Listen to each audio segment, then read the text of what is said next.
Avez-vous déjà entré dans une pièce et ressenti le quart de travail avant même de dire un mot? Il y a une raison à cela. Vous n'êtes pas comme tout le monde. Et au fond, vous l'avez toujours su. Alors que d'autres se battent pour l'approbation, la poursuite des plateformes et effectuent une perfection, vous cultivez tranquillement quelque chose de sacré. Ce quelque chose est ce qui fait que des gens puissants en prennent remarquer, même s'ils ne comprennent pas pourquoi. En ce moment, il y a un individu de haut niveau qui vous regarde de près. Mais ce n'est pas à cause de vos titres, de votre apparence ou de votre CV. C'est à cause de deux qualités spirituelles rares et presque éteintes que vous portez, celles qu'ils ne voient nulle part ailleurs. Et devinez quoi, ils sont obsédés par ça. Dans cette vidéo, vous découvrirez quelles sont ces qualités et pourquoi ils envoient des ondes de choc à travers des cercles qui ignorent normalement des gens comme vous. Nous sommes sur le point de briser 14 vérités puissantes qui révèlent ce qui vous rend inoubliable et divinement mis à part. Mais ne faites pas défiler, parce que si vous manquez même un de ces traits, vous pourriez manquer la clé de votre prochaine promotion spirituelle. Oui, c'est plus que des informations, c'est une révélation. Alors préparez-vous, ouvrez votre Bible, ouvrez votre cœur, et restez avec moi jusqu'à la fin, parce que ce que nous sommes sur le point d'exposer pourrait enfin expliquer pourquoi vous avez toujours été différent, et pourquoi maintenant, plus que jamais, ils ne peuvent pas arrêter de vous regarder. Il y a un cadeau divin réservé uniquement à ceux qui sont vraiment choisis par Dieu. Et ce n'est pas quelque chose qui est appris à travers des livres ou des séminaires de fantaisie. C'est ce qu'on appelle le discernement spirituel. C'est une boussole intérieure sacrée qui permet à quelqu'un de voir avec les yeux de la foi ce que les yeux naturels manquent complètement. Ceux qui marchent en étroite collaboration avec Dieu peuvent sentir le véritable esprit derrière des mots flatteurs, détecter des motifs cachés dans une pièce bondée et reconnaître le climat spirituel même lorsque tout semble calme à la surface. La Bible nous dit dans 1 Corinthiens 2,15 « La personne spirituelle juge toute chose, mais ne doit être jugée par personne. » Cela signifie que ceux dirigés par Dieu portent un rare type de sagesse qui ne peut pas être expliqué, seulement expérimenté. Vous voyez, le vrai discernement ne crie pas, ne ment, il murmure. Il ne s'agit pas de se méfier de tout le monde, il s'agit d'être aligné avec le Saint-Esprit qui révèle ce qui se passe vraiment derrière le rideau. Jésus-Christ lui-même a modélisé cela parfaitement. Il ne laisse jamais les apparences le tromper. Il a vu à travers les masques religieux des pharisiens, savait que Judas le trahirait, même pendant qu'il embrassait sa joue, et percevait le cœur de la femme au puits sans qu'elle dise un mot. C'est le discernement qui découle de la connexion divine, pas de la logique humaine. Et ce genre de discernement n'est pas né de la peur, il est né de la foi. Les personnes atteintes de discernement spirituel ne s'intègrent pas toujours. En fait, ils se sentent souvent comme des parias. Pourquoi? Parce que lorsque vous portez la lumière de Dieu en vous, vous exposez naturellement ce que les autres essaient de cacher. Vous entrez dans une pièce, et sans dire un mot, les gens commencent à ajuster leur comportement, non pas parce que vous les jugez, mais parce que la présence de Dieu en vous confronte ce qui est faux en eux. C'est ce qui vous rend inoubliable. Pas le volume, pas de force, mais l'autorité tranquille de quelqu'un qui marche avec Jésus-Christ et écoute quand le Saint-Esprit parle. Permettez-moi de vous donner quelque chose de pratique. Si vous ne savez pas si une voix, une opportunité ou une personne vient vraiment de Dieu, demandez-lui de la sagesse, puis asseyez-vous dans votre Bible ouverte. Essayez de lire James 1, 5. Si l'un de vous manque de sagesse, laissez-le demander à Dieu et il lui sera donné. Ne vous précipitez pas, ne pensez pas trop. Parfois, l'esprit parle de conviction, pas de clarté. Vous n'obtiendrez pas toujours de réponse en mots, mais vous obtiendrez la paix. Cette paix est votre confirmation. Et voici ce qui fait du discernement spirituel l'une des qualités les plus rares et les plus admirées parmi ceux qui vous observent, en particulier par des personnes puissantes qui n'en manquent pas. Les individus de haut niveau peuvent avoir une influence, une richesse et des adeptes, mais beaucoup ne peuvent pas dire le réel de la contrefaçon. Quand ils rencontrent quelqu'un comme vous, qui voit à travers le brouillard avec la foi et la sagesse biblique, cela les inquiète. Mais cela les attire également. Parce que dans un monde noyant en tromperie, quelqu'un qui marche avec Dieu en vérité se démarque comme un phare dans la tempête. L'un des traits les plus audacieux et les plus divins que l'on peut porter est le courage silencieux pour rester sans impression. Oui, non impressionné par la renommée, les titres, le pouvoir ou le prestige. Ce n'est pas de l'arrogance, c'est l'alignement. C'est le genre d'audace sainte qui refuse de s'incliner contre les veaux dorés de ce monde. Vous voyez, Lorsque votre identité est enracinée dans la vérité de la Bible, et que votre confiance est tirée de votre relation avec Jésus-Christ, aucun symbole de succès artificiel ne peut secouer votre fondation. Le psaume 62:10 nous prévient « Si les richesses augmentent, ne leur placez pas le cœur. » Ce n'est pas seulement une suggestion, c'est une sauvegarde spirituelle pour ceux qui marchent en étroite collaboration avec Dieu. Avez-vous déjà remarqué comment les véritables choisis ne poursuivent pas les projecteurs? Ils n'en ont pas besoin. Leur présence a du poids, non pas parce qu'ils se vantent, mais parce qu'ils ont été en présence de Dieu. Et cette présence divine est ce qui trouble les fiers et attire l'humble. Jésus a marché parmi les rois et les mendiants sans jamais changer sa posture. Il a dîné avec des pécheurs et s'est silencieux devant Pilate, parce qu'il savait que sa valeur ne venait pas de l'homme. Ce même Jésus habite maintenant en vous par la foi. Alors pourquoi seriez-vous ému par des paillettes lorsque vous portez de la gloire?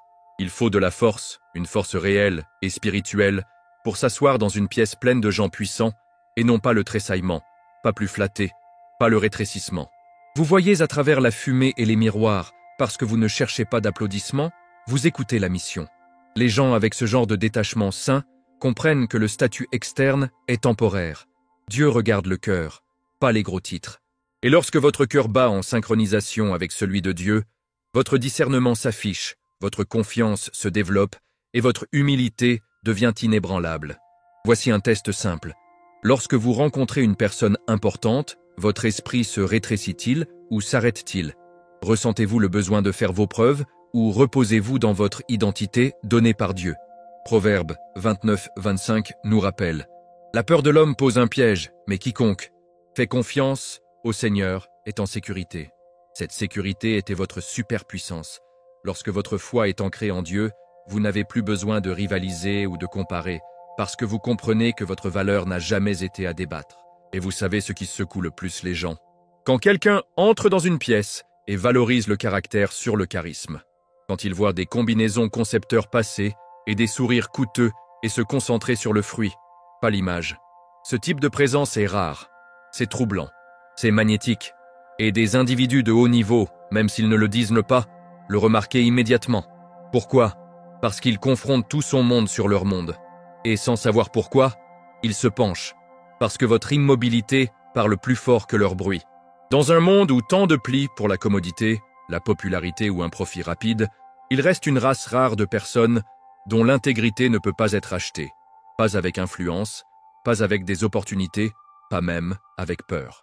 Ce sont ceux choisis par Dieu pour porter quelque chose d'incorruptible. Leur oui signifie oui, leur non signifie non. Ils ne sont pas influencés par la température de la foule, et ils ne changent pas en fonction de qui regarde. Leur norme est éternelle, pas culturelle. Leur guide est la Bible, pas l'opinion publique. Proverbe 10:9 dit « Quiconque marche dans l'intégrité marche en toute sécurité, mais celui qui prend des chemins tordis sera découvert. » Les élus le savent, et ils le vivent, même lorsque personne ne s'applaudirait. Vous voyez, l'intégrité ne consiste pas à être parfaite, il s'agit d'être cohérent. Ce n'est pas basé sur les performances, c'est basé sur la condamnation. Même lorsque les enjeux sont élevés, les véritables choisis ne vendront pas leur valeur pour la validation. Ils préfèrent perdre une opportunité que de perdre leur paix. Pourquoi? Parce qu'ils craignent Dieu plus qu'ils ne le craignent. Cette révérence devient un bouclier. Cela garde leur esprit, leur discours, leur choix. Et les gens peuvent le ressentir, même s'ils ne peuvent pas l'expliquer. C'est comme se tenir à côté de quelqu'un avec un pare-feu spirituel. Rien de faux ne peut se rapprocher de trop sans être exposé. Jésus-Christ était l'image ultime de l'intégrité non mudable. Lorsqu'il est tenté dans le désert, Satan lui a offert les royaumes du monde, et Jésus n'a pas clignoté. Il n'a pas troqué. Il a répondu avec la parole de Dieu. « Loin de moi, Satan, car il est écrit, adorez le Seigneur votre Dieu et ne le servez que. » Matthieu 4:10. Ce n'était pas seulement une leçon pour résister à la tentation, c'était une révélation. Si votre intégrité est ancrée dans la vérité de Dieu, aucune offre ne vous impressionnera et qu'aucune pression ne vous brisera. Permettez-moi de vous demander quelque chose de personnel. Quel est votre prix? Parce que l'ennemi le testera. Il enverra des situations qui ressemblent à des bénédictions, mais qui sont en fait des pots de vin déguisés. Il pourrait provenir d'un partenariat, d'une promotion ou même d'une relation. Mais ceux qui ont une intégrité non mudable ne se contentent pas de demander « Est-ce bon ?» Ils demandent « Est-ce que c'est Dieu ?» C'est une lettre supplémentaire, D pour le discernement, D pour la sagesse divine, fait toute la différence. Ils comprennent que la paix avec Dieu vaut plus que la position parmi les hommes.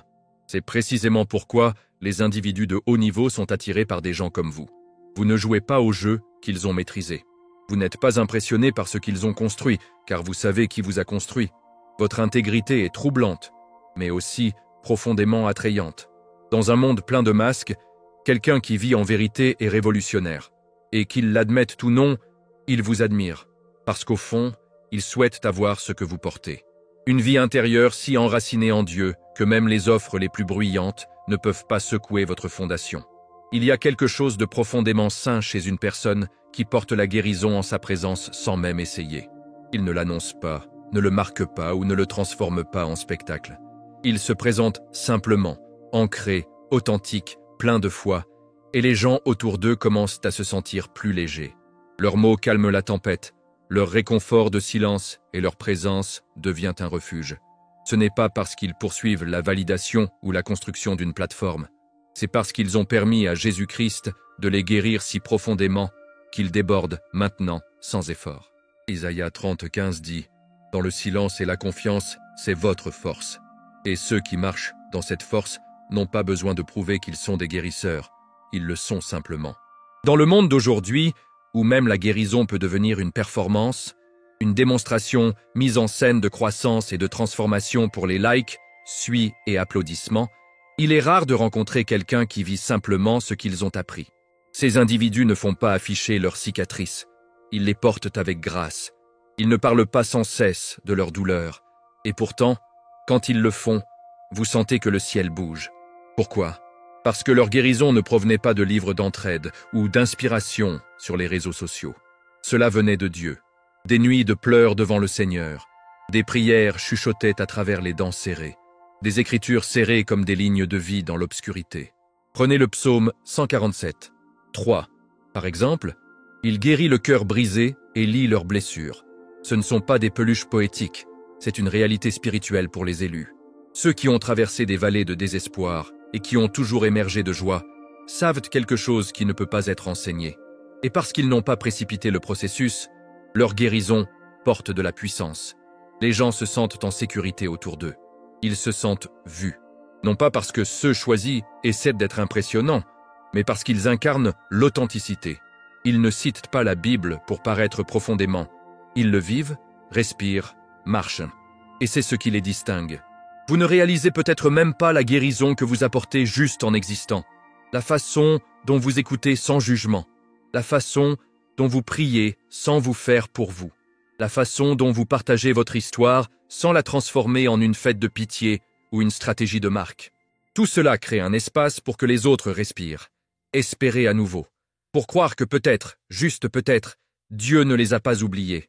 Parce que s'il pouvait vous guérir, vous restaurer et toujours vous utiliser, alors il peut sûrement faire de même pour eux. C'est le témoignage silencieux que votre vie porte. Et c'est pourquoi les individus de haut niveau, même ceux qui semblent intouchables, deviennent captivés par votre présence. Vous ne jouez pas par amour. Vous n'êtes pas en compétition pour la reconnaissance. Vous êtes juste, et cet être est saturé de foi, ancré dans la Bible et ancré en Jésus-Christ. Vous entrez dans une pièce et la guérison commence, non pas parce que vous la forcez, mais parce que Dieu traverse vous. Et cela, bien-aimé, ne peut pas être truqué. Il y a une sorte de silence qui parle plus fort qu'un sermon. Ce n'est pas passif, ce n'est pas gênant, c'est sain. Quand un choisi se promène en silence, ce n'est pas parce qu'il n'a pas quelque chose à dire, c'est parce qu'il comprenne le pouvoir de retenue. Dans un monde bruyant, rempli d'une opinion constante et d'un bruit désespéré pour l'attention, le silence devient une arme de l'esprit. Il crée de l'espace. Il brise les prétextes. Et plus important encore, cela révèle la vérité. Tout comme Ecclésiaste 3:7 enseigne. Il y a un moment pour se taire et un moment pour parler. Les élus savent exactement quand tenir la langue, et ce silence oblige les autres à se confronter. Avez-vous déjà été avec quelqu'un qui, sans dire un mot, vous a fait réévaluer votre propre comportement? C'est l'autorité spirituelle au travail. Jésus-Christ l'a fait constamment. Lorsqu'il a été amené devant Pilate, accusé par des menteurs, entouré de foules soif de sang, il n'a rien dit. pas parce qu'il était faible, mais parce que le silence lui-même portait un poids divin. Son immobilité a exposé leurs péchés. Son calme a fait une rage petite. Dans ce calme, Dieu bougeait. C'est ce qui se passe quand un élu restait ses paroles et laisse le Saint-Esprit parler à la place de sa présence. Vous n'avez pas besoin de toujours corriger les gens, Véronica. Parfois, votre calme est la correction. Les personnes de haut niveau qui vous regardaient, celles utilisées pour flatter, manipulation ou charme superficiel, se sentent exposées en votre présence, même lorsque vous ne dites rien. Pourquoi? Parce que vous ne jouez pas. Vous êtes aligné. Et cet alignement crée une conviction. Votre silence devient un miroir. Cela montre doucement, mais puissamment, les autres qui ils sont, non pas parce que vous les condamnez, mais parce que vous leur rappelez à quoi ressemble la vérité quand elle est vécue. Ce type de gestion de l'énergie est la maturité spirituelle. Vous ne gaspillez pas la respiration prouvant votre point de vue. Vous n'entrez pas chaque débat. Vous ne vous précipitez pas pour vous justifier. Parce que vous savez que Proverbe 17, 27 dit « Celui qui a des connaissances utilise des mots avec retenue, et quiconque a une compréhension est un caractère égal. Votre silence est sacré, c'est déterminé, et il appelle les autres plus haut, même s'ils y résistent au début. Les gens se souviennent de ceux qui ne tressaillent pas, qui ne bavardent pas, qui ne ripostent pas. Ils se souviennent de ceux qui savent quand parler et quand être toujours devant Dieu. Et voici la partie qui captive vraiment des gens puissants. Ils sont habitués à contrôler, mais ils ne sont pas habitués à la vénération. Lorsqu'ils rencontrent quelqu'un qui choisit le silence non pas par peur, mais par sagesse, cela les étourdit. Votre calme devient un appel à l'intégrité. Vos pauses deviennent des moments où le Saint-Esprit les convient. Vous n'êtes pas bruyant, mais vous êtes efficace. Vous n'avez pas besoin d'une étape pour diriger, car votre présence exige la responsabilité. Et cela, cher, est une influence spirituelle à son plus pur. La douleur laisse une marque, mais pour les élus, cette marque n'est pas une cicatrice de honte, c'est un témoignage de survie. Ce qui vous distingue, ce n'est pas que vous avez évité la souffrance. C'est que vous vous êtes assis avec cela, que vous y sommes affrontés, que vous l'avez affronté, que vous l'avez lu avec la foi, et que vous sommes sortis raffinés au lieu de ruinés. Vous n'avez pas utilisé votre douleur comme masque. Vous ne l'avez pas armée pour l'attention. Et surtout, vous ne l'avez pas laissé devenir votre nom. Ce genre de force, marcher avec votre histoire sans être retenu en otage par elle, est l'or spirituel. Romains 5, 3-4 nous rappelle « Nous nous glorions dans nos souffrances, parce que nous savons que la souffrance produit de la persévérance. Persévérance, caractère. Et caractère, espoir. Vous connaissez le type, ceux qui passent par une tempête et l'ont laissé devenir leur identité. Chaque conversation ramène à ce qu'ils ont enduré. Chaque instant est filtré à travers de vieilles blessures. Mais pas toi. Vous connaissez la perte, le chagrin, la trahison, l'injustice. Mais au lieu de camper dans la vallée, vous avez continué à marcher. Vous vous êtes penché sur Dieu. Vous avez pleuré en sa présence. Vous avez ouvert votre Bible et laissé la vérité se laver votre rupture. Et lentement, douloureusement, magnifiquement, tu as rosé. Cela ne signifie pas que vous avez oublié. Cela signifie que vous avez pardonné. Et cela prend la foi surnaturelle. Jésus lui-même est le modèle ultime. Ésaïe 53, 3 l'appelle « un homme de peine connaissant le chagrin ». Mais remarquez, il connaissait le chagrin, pas marié à cela. Il n'a pas laissé la douleur changer sa mission. Il portait la croix, mais la croix ne l'a pas défini. La résurrection l'a fait. Vous marchez dans ce même pouvoir. Votre douleur peut faire partie de votre histoire, mais ce n'est pas toute votre histoire. C'est juste un chapitre, pas le titre. Et cet état d'esprit, cette posture, est ce qui donne aux autres espoir. Quand ils vous voient, ils ne voient pas quelqu'un qui a survécu. Ils voient quelqu'un qui a choisi Joy, qui a choisi la foi, qui a choisi Dieu, même quand ça faisait mal. Et voici où il devient divin. Lorsque vous vous permettez d'être intime avec la douleur, vous asseyez vraiment avec lui, apprenez-en, honorez ses leçons. Mais choisissez toujours d'avancer dans l'amour. Votre esprit rayonne quelque chose de rare. Vous n'êtes pas amer, tu es mieux. Vous parlez doucement. Non pas parce que la vie était douce avec vous, mais parce que vous laissez Jésus adoucir ce que la vie a essayé de durcir. Vous n'avez pas besoin de prouver combien vous avez souffert. Votre paix dit tout. Votre humilité en dit long. Et ta joie? C'est le témoignage le plus fort de tous. Les personnes de haut niveau le remarquent. Ils en ont vu beaucoup transformer leurs blessures en plateforme ou les cacher sous le perfectionnisme. Mais toi, Vous portez votre passé avec grâce, comme une sainte relique, pas quelque chose à cacher, pas quelque chose à exploiter, mais quelque chose que Dieu utilisait pour tailler la profondeur dans votre âme. Et quand il rencontre quelqu'un comme vous, quelqu'un qui a traversé l'enfer mais qui marche toujours avec le paradis dans leurs yeux, il ne l'oublie pas, parce que vous leur rappelez que la douleur ne doit pas être la fin. Avec Dieu, cela peut être le début de quelque chose de bien plus grand. Dans une culture obsédée par l'agitation, la performance et la poursuite forte, les élus se déplacent différemment. Ils ne poursuivent pas, ils attirent. Ils ne réclament pas l'attention. L'attention les trouve. Non pas parce qu'ils sont plus forts ou plus brillants, mais parce que leur esprit vibre à une fréquence qui s'aligne sur le paradis. Cette fréquence est construite par la foi, la confiance et un lien profond avec Dieu. Ce n'est pas quelque chose que vous fabriquez. C'est quelque chose que vous devenez. Matthieu 6,33 montre clairement « Recherchez d'abord le royaume de Dieu et sa justice, et toutes ces choses vous seront ajoutées. » Ce n'est pas une formule de passivité, c'est une révélation du magnétisme spirituel. Pensez-y de cette façon.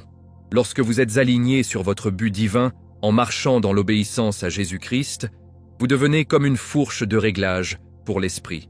Vous raisonnez. Vous dessinez les bonnes personnes, les opportunités et la faveur sans vous efforcer. Ce n'est pas la paresse, c'est l'alignement. Le monde fonctionne après reconnaissance, mais vous reposez en révélation. Vous savez que ce qui est censé pour vous ne vous manquera pas, et ce qui vous manque n'a jamais été le vôtre. Cette vérité n'apporte pas seulement la paix, elle apporte le pouvoir. Parce que lorsque vous arrêtez de courir après, vous arrêtez de diluer votre présence. Vous vous tenez, vous brillez, vous dessinez. Avez-vous déjà remarqué comment les gens commencent à tendre la main lorsque vous arrêtez la surexposition? Ce n'est pas une coïncidence, c'est de la clarté. Vous êtes entré dans le rythme du ciel. Et soudain, les portes s'ouvrent. Conversation, shift. Même ceux qui sont en position de pouvoir en prennent note. Parce que vous n'êtes pas désespéré, vous êtes délibéré. Et il y a quelque chose de saint chez quelqu'un qui sait qui il est en Dieu. Ils ne prient pas à être vus. Ils voient. Ils ne poussent pas leur chemin. Ils se préparent et laissent Dieu faire le placement. C'est la stratégie du royaume, pas l'effort mondain. Jésus a vécu cela. Il n'a jamais chassé des foules. Il s'est retiré lorsque la foule est devenue trop. Il a guéri des gens et leur a dit de ne dire à personne, et pourtant, ils sont venus quand même. Pourquoi? Parce que sa fréquence ne concernait pas la popularité. C'était une question de présence, et c'est le modèle pour vous. Vous n'avez pas à crier votre valeur. Lorsque vous marchez avec l'esprit, votre être même devient une invitation.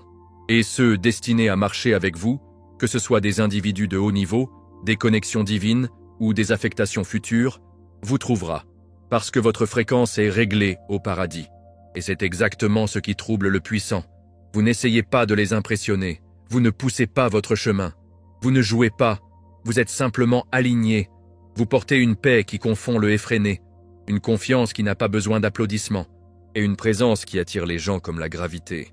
Tout cela parce que vous avez appris le secret. Plus vous êtes proche de Dieu, plus les choses vous viennent. Non pas parce que vous cherchez le monde, mais parce que le monde ne peut s'empêcher de remarquer quelqu'un qui se synchronise avec le royaume. L'un des signes les plus libératants de la maturité spirituelle est le courage d'arrêter de jouer, en particulier l'acte épuisant de faire semblant d'être parfait. Les élus le savent, ils ont dépassé le masque. Ils ont traversé suffisamment de feu pour réaliser que la vulnérabilité n'est pas une faiblesse, c'est une force divine. Alors que le monde récompense les filtres, le polonais et la faille, Dieu récompense l'authenticité. 2 Corinthiens 12, 9 déclare « Ma grâce vous suffit, car mon pouvoir est rendu parfait en faiblesse. » Ce n'est pas une suggestion poétique, c'est une stratégie divine. Plus vous embrassez votre humanité, plus vous donnez de place pour que la gloire de Dieu brille à travers vous. Vous l'avez probablement vécu vous-même, au moment où vous avez admis que vous avez du mal. Quelqu'un autour de vous se sentait suffisamment en sécurité pour l'admettre aussi. Ce n'est pas un accident. C'est votre liberté de création de place pour la leur. Les élus n'ont pas besoin de faire semblant d'avoir tout ensemble. Ils ont pleuré en secret, interrogé en silence, et ont été rencontrés par Jésus-Christ dans leurs moments les plus bruts et non filtrés. Et à cause de cela, ils ne ressentent plus la pression pour performer. Ils se présentent comme ils sont, pleins de foi, de défauts et de feu, et cette combinaison est ce qui les rend magnétiques. Vous voyez, lorsque vous arrêtez d'effectuer la perfection, vous devenez de vrais, et de vraies personnes guérissent les autres sans même essayer. Il désarme la fierté. Il brise la comparaison. Et il invite l'intimité. Votre honnêteté, à propos de vos difficultés, devient une porte pour les autres pour entrer Grace. C'est pourquoi l'ennemi se bat si dur pour garder les gens se cacher. La honte prospère en silence. Mais lorsque vous entrez dans la lumière, d'autres suivent. Jacques 5,16 dit « Confessez vos péchés les uns aux autres et priez les uns pour les autres, afin que vous soyez guéris. » La guérison coule pas en faisant semblant d'être juste, mais en admettant que vous grandissez. Et qu'est-ce qui est encore plus puissant? Vous ne vous cachez pas non plus derrière vos imperfections, vous les possédez, mais ils ne vous possèdent pas. Vous n'êtes pas victime de vos défauts. Vous êtes un navire de grâce. Lorsque des gens de haut niveau rencontrent quelqu'un comme ça, quelqu'un qui ne se rassemble pas pour approber ou déguiser son humanité, ils sont stupéfaits. Ils ont construit des personnages entiers autour de la performance. Et pourtant, votre paix, votre joie et votre liberté en Jésus exposent la pression dont ils vivent. Vos imperfections deviennent votre plus grand témoin. Vous n'êtes pas là pour impressionner. Vous êtes ici pour réfléchir, pour refléter l'amour d'un Dieu qui utilise des choses brisées, se construit avec des pièces brisées et raconte toute une histoire à travers des vies imparfaites. Et votre vie fait exactement cela. Pas en étant impeccable, mais en étant fidèle.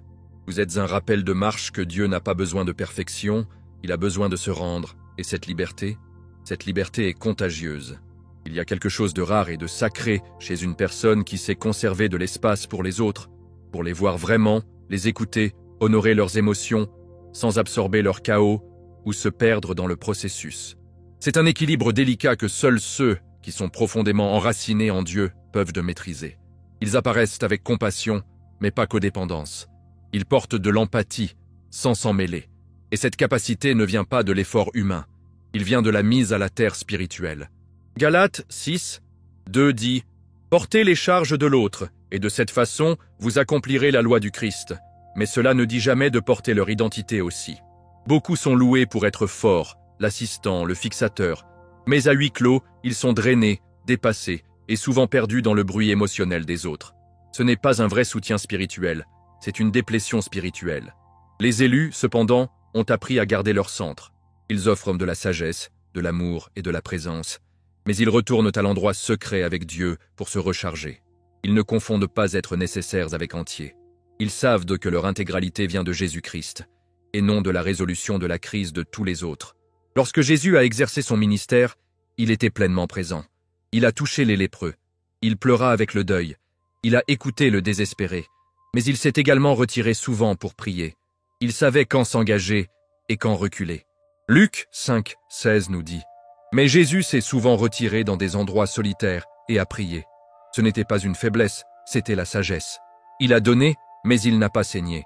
Il a guéri, mais il ne s'est pas effondré sous le poids des attentes de chacun. C'est le rythme de quelqu'un qui tient de l'espace avec grâce, mais refuse de se perdre dans le processus. Si vous vous êtes déjà senti coupable d'avoir pris du recul, de fixer une frontière ou de choisir le silence plutôt que de supporter constant que ce soit votre permission, vous n'abandonnez pas les gens. Vous préservez votre esprit. L'espace de maintien consiste à être disponible, pas absorbant. Il s'agit d'aimer les autres sans perdre la clarté de votre propre voix. Les gens n'ont pas besoin d'un héros, ils ont besoin d'un témoin, quelqu'un qui peut se tenir avec lui, pas quelqu'un qui est avalé par sa lutte. Proverbe 4, 23 nous rappelle « Par-dessus tout, gardez votre cœur, pour tout ce que vous faites en découle. » Et c'est, encore une fois, ce qui intrigue ceux dans des cercles puissants. Ils sont habitués à des personnes qui les idolâtrent ou se sont surtaxés en essayant de plaire. Mais lorsqu'ils rencontrent quelqu'un qui peut être présent, pleinement, honnêtement et avec amour, sans avoir besoin de réparer, de contrôler ou de jouer, cela les étourde. C'est en sécurité, c'est sacré, et cela expose une profonde vérité qu'ils n'ont peut-être jamais vue auparavant. La vraie force ne concerne pas la quantité que vous portez. Il s'agit de la façon dont vous restez connecté à la source pendant que vous le transportez. Certaines personnes ne voient que ce qui est devant eux, les chiffres, les mesures, la logique, les faits. Mais les élus, ils voient au-delà de cela. Ils opèrent avec un type de vue différent, un peu enraciné en vue, mais dans la foi. C'est une vision spirituelle. La capacité de faire plus, de faire confiance au chuchotement de Dieu que les statistiques de l'homme. La volonté de marcher vers ce qui n'existe pas encore, simplement parce que le Saint-Esprit a dit « Allez ». Hébreux 11, il déclare « Maintenant, la foi est la substance des choses espérées, la preuve des choses qui ne sont pas vues. Ce n'est pas une théorie poétique, c'est le plan pour la prise de décision surnaturelle. Ceux qui portent ce genre de vision n'attendant pas la clarté avant de bouger. Ils obéissent, même lorsque la route a l'air brumeuse, même lorsque le plan n'a aucun sens terrestre, parce qu'ils ont appris que l'obéissance crée de la clarté. Quand Dieu dit bouger, ils bougent. Quand il dit attendre, ils attendent. Non pas parce qu'ils ont toutes les réponses, mais parce qu'ils font confiance à celui qui le fait. Et dans cette confiance, ils débloquent les portes que les autres ne savaient même pas exister. Ils sont guidés par l'instruction divine, pas l'approbation du public. Et cela les rend imparables. Pensez à Noé. Dieu lui a dit de construire un bateau alors qu'il n'y avait pas de goutte de pluie en vue. Imaginez le ridicule, le doute, la confusion. Mais Noah obéit. Il n'a pas vu l'inondation, mais il faisait confiance aux prévisions du ciel. Et à cause de cette obéissance, il a conservé une génération. C'est ce que font les élus. Ils évoluent sur la foi. Ils suivent la voie de Dieu. Et ils n'ont pas besoin du monde pour le comprendre, parce qu'ils savent que celui qui les a appelés est fidèle. Proverbe 3, 5, 6 dit « Faites confiance au Seigneur de tout votre cœur, et ne vous appuyez pas sur votre propre compréhension, et il rendra vos chemins droits. » Cette vision est la raison pour laquelle vous pouvez entrer dans des pièces dont les autres ont peur. Pourquoi vous prenez des risques qui n'ont pas de sens pour personne d'autre que Dieu? Vous n'êtes pas téméraire, vous êtes réactif. Lorsque vous prenez des décisions, ils ne sont pas basés sur la peur ou la manipulation. Ils sont nés dans la prière, testés par les Écritures et confirmés par la paix. Et ce genre de clarté terrifie ceux qui comptent uniquement sur la stratégie, parce que vous vous déplacez dans un rythme qu'ils ne peuvent pas prédire, et ils ne peuvent pas contrôler ce qu'ils ne comprennent pas. Les individus de haut niveau sont souvent entourés de planificateurs, d'analystes et de stratèges. Mais quand ils rencontrent quelqu'un qui se déplace par révélation, qui n'agit pas par impulsion, mais par discernement spirituel profond, ils s'arrêtent. Ils écoutent. Parce qu'ils savent que vous êtes exploité dans quelque chose de plus élevé. Votre vision n'est pas assombrie par l'anxiété. C'est allumé par la parole de Dieu. Et tandis que d'autres essaient de prédire l'avenir, vous marchez avec celui qui détient l'avenir. Et cela change tout. Il y a un pouvoir qui crie, et il y a un pouvoir qui n'en a pas besoin. Les vraiment choisis portent le deuxième type. Leur force ne vient pas du contrôle des personnes, des résultats ou des délais. Il découle de l'autorité intérieure profonde, le genre qui ne peut venir que de Dieu. Ce n'est pas une faiblesse passive, c'est une maîtrise spirituelle. C'est savoir que vous pouvez agir, mais choisir d'attendre. C'est savoir que vous pourriez forcer quelque chose, mais avoir confiance que le timing de Dieu est plus parfait que toute date limite que vous pourriez fixer. Ésaïe 40, 31 déclare « Mais ceux qui attendent le Seigneur renouvellent leur force. L'attente devient votre arme, et la grâce devient votre position. » Vous voyez, ceux qui ont besoin de dominer manquent généralement de paix. Ils saisissent, bousculent, prouvent. Mais les choisis n'ont pas besoin de chasser la puissance. Ils sont du pouvoir. Pas à cause de qui ils sont, mais à cause de qui vit en eux. Jésus-Christ avait toute autorité dans le ciel et sur terre, mais il s'agenouilla pour laver les pieds. C'est la maîtrise. C'est la domination exprimée par l'humilité. Et ceux qui marchent sur ces traces aujourd'hui comprennent que le contrôle n'est pas un leadership. La reddition est. La vraie puissance ne saisit pas. Il libère et fait confiance à l'esprit pour orchestrer ce que les mains humaines ne pouvaient jamais.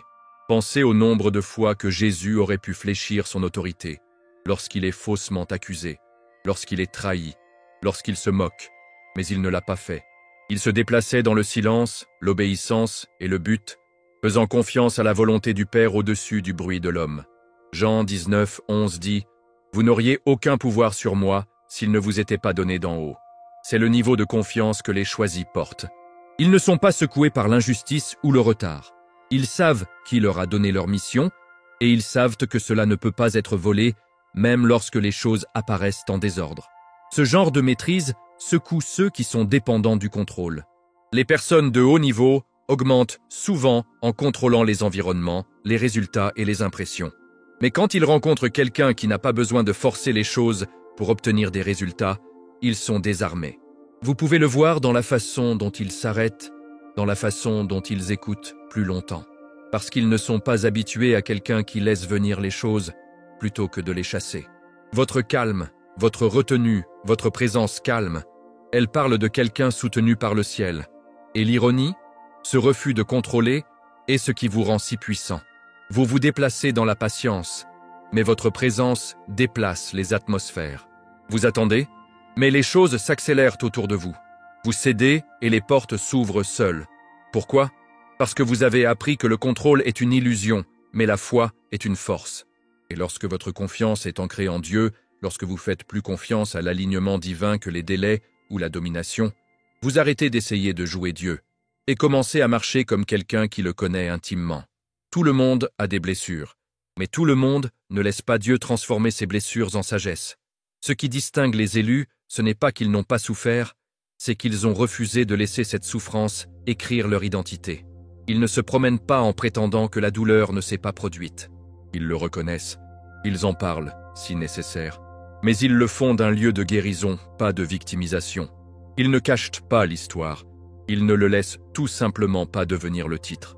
Le psaume 34, 18 dit « Le Seigneur est proche du cœur brisé et sauve ceux qui sont écrasés d'esprit. » Cette proximité devient le lieu de naissance de la force, pas seulement la survie. Vous voyez, le traumatisme essaie de tatouer votre âme avec des étiquettes comme « cassé »,« indigne » ou « trop loin ». Mais les élus savent mieux. Ils se sont assis en silence avec Dieu, ont posé leurs morceaux brisés à ses pieds et le regardaient élaborer quelque chose de nouveau. Pas quelque chose de parfait, quelque chose de puissant.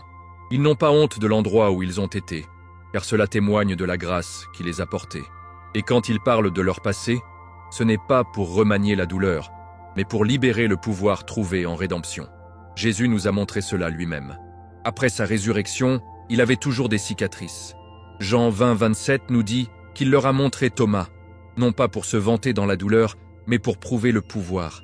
Il n'a pas caché les preuves de ce qu'il a vécu, mais il ne saignait plus. C'est la différence. La marche choisie avec des cicatrices visibles, mais pas de blessures ouvertes. Et ces cicatrices deviennent des feuilles de route pour d'autres qui essaient toujours de trouver leur chemin hors de l'obscurité. Votre histoire devient le guide de survie de quelqu'un d'autre. C'est ce que tant de personnes de haut niveau manquent. Ils apprennent à enterrer la douleur, à polir l'image et à présenter la perfection. Mais quand ils rencontrent quelqu'un qui est sans vergogne réelle, quelqu'un qui dit « Oui, je l'ai vécu, et oui, Dieu m'a fait sortir », ils se penchent. Parce que cela éveille quelque chose qu'ils ont oublié, qu'il est possible d'être à la fois meurtri et béni. Votre transparence ne vous rend pas faible, elle vous rend libre. Et dans un monde plein de masques organisés, la liberté est magnétique. Et c'est pourquoi votre présence est si différente. Vous ne faites pas semblant, vous ne vous cachez pas, vous ne cherchez pas de sympathie, vous marchez en autorité. Vous savez d'où vous venez, mais vous savez aussi où Dieu vous emmène. Et à cause de cela, vous parlez avec le poids de quelqu'un qui a été raffiné par le feu, pas consommé par cela. Votre traumatisme ne vous contrôle plus. Votre témoignage le fait. Et cela ne pointe pas les gens à votre douleur, mais au Dieu qui vous a transporté à travers. Certaines personnes entrent dans une pièce et exigent l'attention. D'autres entrent et déplacent l'atmosphère, sans avoir besoin d'un projecteur, d'un titre ou d'un microphone. C'est le pouvoir des élus. Leur lumière ne vient pas d'applaudissements ou d'affirmations. Cela vient de l'intérieur, d'une vie saturée en présence de Dieu. Ils ne marchent pas à la recherche d'une scène. Ils sont le message. Et sans en dire beaucoup, ils soulèvent la pièce. Matthieu 5, 14 et 16 dit « Vous êtes la lumière du monde. Laissez votre lumière briller devant les autres, afin qu'ils puissent voir vos bonnes actions et glorifier votre Père céleste. Cette lumière n'est pas pour l'attention, c'est pour l'alignement, afin que d'autres puissent voir Dieu plus clairement à travers vous. Ce genre de lumière n'est pas fort, c'est cohérent. Il ne rivalise pas, il se termine. Il entre dans les salles de conférence et les salles d'attente, dans les salons et les arrière-salons, et apporte la paix, joie, clarté, sans s'annoncer. C'est la beauté de la sainte confiance. Les choisis n'ont pas besoin de la scène centrale pour se sentir précieux. Leur validation est enracinée dans qui Dieu dit qu'ils sont, pas combien d'yeux sont sur eux. C'est pourquoi leur présence est si puissante. Elle est inébranlable par la reconnaissance et non affectée par l'invisibilité. Jésus a modelé cela magnifiquement. Il n'a pas poursuivi ses plateformes, les plateformes lui sont venues. Il a guéri dans des foules, mais il s'est également éloigné dans des endroits calmes. Et que ce soit sur le mont des Olives ou dans un bateau sur le lac, sa lumière est restée la même. Pourquoi ? Parce que ce n'était pas de la situation, c'était surnaturel. Il portait le royaume en lui. Et vous aussi. Vous n'avez pas besoin de volume pour avoir de la valeur. Lorsque votre esprit est aligné sur la parole de Dieu, votre présence devient un ministère, celle qui parle même lorsque votre bouche est fermée. Ce qui est remarquable, c'est la profondeur de ce genre de lumière qui touche ceux qui sont les plus bruyants dans la pièce. Les individus de haut niveau deviennent souvent engourdis à la flatterie et aux performances, mais lorsqu'ils rencontrent quelqu'un qui brille sans essayer, qui élève les autres sans avoir besoin de crédit, ils les secouent. Votre immobilité devient contagieuse. Votre humilité désarme. Votre joie, enracinée dans Jésus-Christ, devient une invitation silencieuse pour que les autres entrent dans quelque chose de réel. Vous ne forcez pas l'inspiration, vous le devenez. C'est le genre de présence qui dure, non pas parce qu'il exige l'attention, mais parce qu'il porte l'onction. Vous allumez des chambres, non pas avec le charisme, mais avec le caractère. Pas en étant impressionnant, mais en étant rendu. Et ce faisant, vous créez un espace où les autres respirent plus profondément. Croyez à nouveau et commencez à imaginer à quoi pourrait ressembler la vie avec Dieu. Votre lumière n'est pas pour les performances, c'est à des fins. Et il brille, les plus brillants, lorsque vous n'essayez même pas. Il y a quelque chose de profondément perturbateur chez quelqu'un qui est ce que les autres prétendent seulement être. Quelqu'un qui n'a pas besoin de gérer une image parce qu'il vit la réalité. Dans une culture dépendante des apparences, aux filtres, aux slogans et à la fumée, les élus se séparent. Ils ne parlent pas seulement de foi, ils y marchent. Ils ne publient pas de vers pour impressionner. Ils vivent la Bible quand personne ne regarde. Et cette cohérence silencieuse a du poids. 1 Samuel 16, 7 nous rappelle. Les gens regardent l'apparence extérieure, mais le Seigneur regarde le cœur. Et quand Dieu approuve, aucun masque ne peut rivaliser avec cela. Beaucoup construisent leur vie sur la performance. Ils répètent les bons mots, élaborent le bon look et présentent une version sans faille d'eux-mêmes dans le monde, tout en s'effondrant à l'intérieur. Mais les élus, ils ont vécu trop pour jouer à semblant. Leur authenticité a été gagnée par des essais, pressés dans le feu et façonnés par la grâce. Ils ne poursuivent plus l'image, ils protègent l'essence. Ce que vous voyez, c'est ce que vous obtenez, car ce qu'ils portent est réel. Et cette réalité expose chaque contrefaçon autour d'eux. Jésus a appelé cela avec une audace juste. Il a regardé les pharisiens dans les yeux et a dit « Vous êtes comme des tombes blanchies à la chaux, qui sont belles à l'extérieur, mais à l'intérieur sont pleins des os des morts. » Matthieu 23, 27. Ce n'était pas seulement une réprimande, c'était une révélation. Dieu n'est pas dupe par les apparences. Et ceux qui marchent avec lui ne le sont pas non plus. Ils n'ont pas besoin du meilleur siège de la pièce. Ils ne recherchent pas l'approbation. Ils incarnent la vérité, et ce faisant mettent les autres mal à l'aise et inspirés. Il y a une raison pour laquelle des individus de haut niveau sont attirés par ceux qui vivent authentiquement. Ils ont vu suffisamment de perfection polie pour savoir que c'est creux. Mais quand ils rencontrent de quelqu'un qui est réellement ce qu'il dit, quelqu'un qui vit en intégrité lorsque les caméras sont éteintes, qui prie en secret, qui se repent rapidement et pardonne encore plus rapidement, ils percent le bruit. Ils peuvent ne pas le dire à haute voix, mais ils regardent, ils étudient, et ils se demandent tranquillement « Comment vivent-ils avec une telle paix ?» Et c'est le paradoxe. Vous n'avez pas besoin d'une plateforme pour avoir le pouvoir. Vous n'avez pas besoin d'applaudissements pour vous sentir affirmé. Parce que votre identité n'est pas empruntée, elle est construite. Pas sur le sable, mais sur le solide fondement de la foi, de la Bible et de la personne de Jésus-Christ. Vous ne jouez pas un rôle, vous vivez votre mission. Et ce niveau de vérité est à la fois rare et révolutionnaire. Alors que d'autres effectuent le succès et prétendent la justice, vous l'êtes tout simplement. Et cette authenticité parlera toujours plus que les performances ne le pourraient jamais. Alors maintenant, dites-moi, lequel de ces rares qualités a résonné le plus avec votre esprit? Déposez-le dans les commentaires. Je veux avoir de vos nouvelles. Votre histoire pourrait simplement confirmer à quelqu'un d'autre qu'il n'est pas seul sur cette voie du but divin. Et écoutez, si vous connaissez quelqu'un qui a besoin d'entendre cela, quelqu'un qui a remis en question sa valeur, sa vocation ou pourquoi il se sent si différent, partagez cette vidéo avec lui en ce moment. Ne gardez pas cette révélation pour vous.